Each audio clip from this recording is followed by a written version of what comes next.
Oh, liberals, there's a lot of good news. Here, this is a trick. Elon and Trump are trying to flood the zone, flood the zone, flood the zone, and overwhelm you. But here's the good news. We've been winning for the last 3 weeks. Judges have been striking everything down.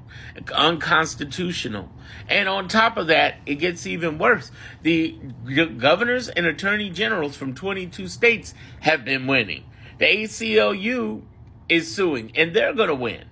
And you got students suing. You even got Quakers suing. Come on now. You got college students suing, Quakers suing, and they're winning. They got a good chance of winning. Seriously. He's flooding the zone because he wants the appearance of power that he does not have. He wants to be the dictator in chief and control things, but the problem is his appearance of looking strong makes him look ultimately weak. And the judges know it. The judges have struck it down, and they're not going to be able to go against the Constitution. That's just hands down.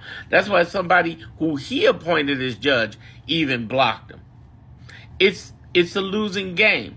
But his thoughts about this is overwhelm you so he can sneak in the stuff you're not looking at.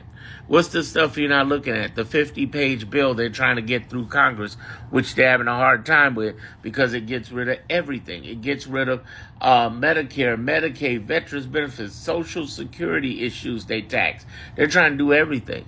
And then Elon's in trouble because he, of course, is breaking the law. And he's not a government official. He's done illegal and illicit things. And the problem with that is that when it's time for somebody to go to jail, who goes to jail when they fucking with Trump? The person fucking with him. Ask Giuliani, Steve Bannon, ask a whole bunch of them. The other thing with Elon is that he's got a ton of enemies on all sides. We're talking international politics and intelligence agencies, after all the stuff he's done, telling the King of England to dissolve Parliament, telling the right-wing Yazidis in Germany that he's their friend, doing these salutes. What do you think that's going to do with Mossad and Israel and all these other groups? Here's the other thing that's happening. In America, he's pissed off all the federal workers. Last thing you want to do. You basically got the FBI, the CIA, you trying to kick them out. Last person who was trying to do that, as well as Trump's trying to set him up and go in and audit the Pentagon. The last individual that tried to audit the Pentagon was JFK. But it gets better. It gets better.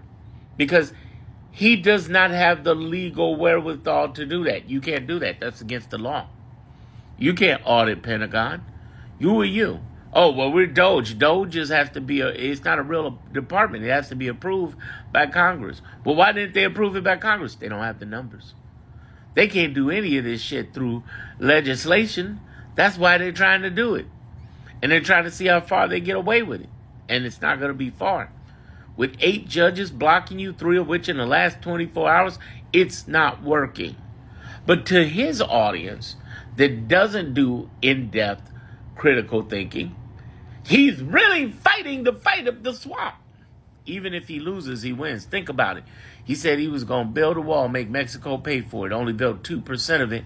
And who paid for it? Us, the people, for that 2%. All while blaming Kamala Harris as the borders are. Oh, this is bullshit. Believe me, it's sleight of hand. Don't believe a damn thing this man's got to say because he wants the perception of power to empower himself. I'm going to tell you more on my YouTube. I can't say stuff here, but you go to my YouTube, click the link in my bio, and I have a playlist called Thieves in the White House.